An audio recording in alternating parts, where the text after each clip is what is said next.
جب آپ کوئی ایسی ٹرامیٹیکل اسٹوری کو کور کر رہے ہوتے ہیں تو آپ اپنے ایموشنز پہ کیسے قابو رکھتے ہیں کہ مطلب وہاں پر تو حالات ایسے ہو جاتے ہیں کہ بہت پتھر دل انسان بھی پگھل جاتے ہیں، تو آپ اپنے ایموشنز پہ کیسے قابو رکھتے ہیں اس دوران جب آپ رپورٹنگ کر رہے ہوتے ہیں؟ سر ہم نے جب پروگرام سٹارٹ کیا تھا نا، اس سے پہلے کی بات کروں، مجھے یاد ہے لاہور میں، اب تو اللہ نے بڑا احسان کر دیا پاکستان میں، نہیں تو آپ کو یاد ہوگا ہر دوسرے دن دھماکہ ہو رہا ہوتا تھا. جس دن دھماکہ پاکستان میں نہیں ہوتا تھا اس دن ایسا لگتا تھا کہ آج کچھ ہویا نہیں. وہ اتنا بدقسمتی سے رچ بس گیا ہوا تھا.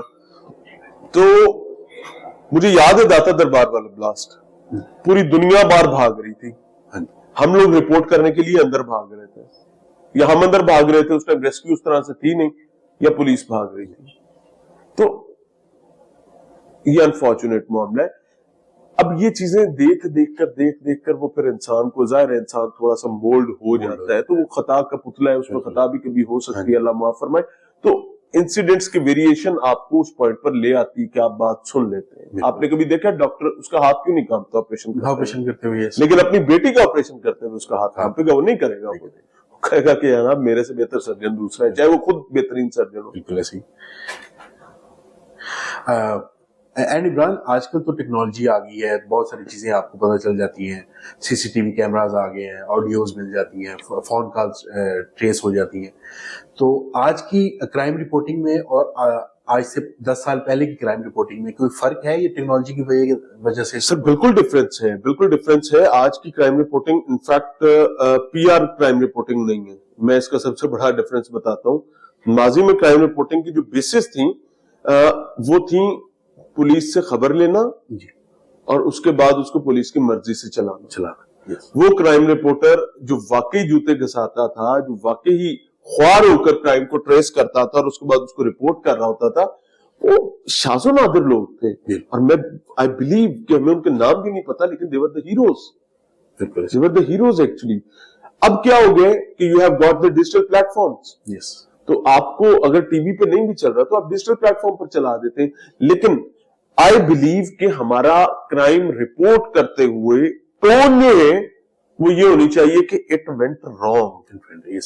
یہ نہیں ہونی چاہیے کہ جس کو آئیڈلائز کیا جا رہا ہے، جی اس کے بعد اس نے ناول پڑھ کے یہ کیا. نو، ہمیں اس کو ایک عبرت کی کہانی کے طور پر پیش کرنا چاہیے.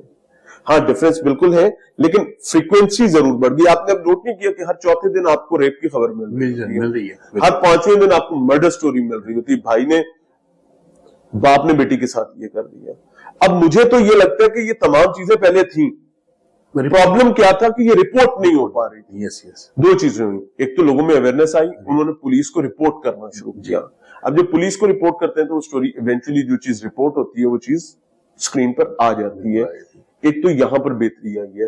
دوسرا، نہ جانے سالہ سال کتنی بہنیں، کتنی بیٹیاں، کتنی بچیاں بربادی کاٹ رہی ہوتی تھیں اور وہ خاموش تھیں.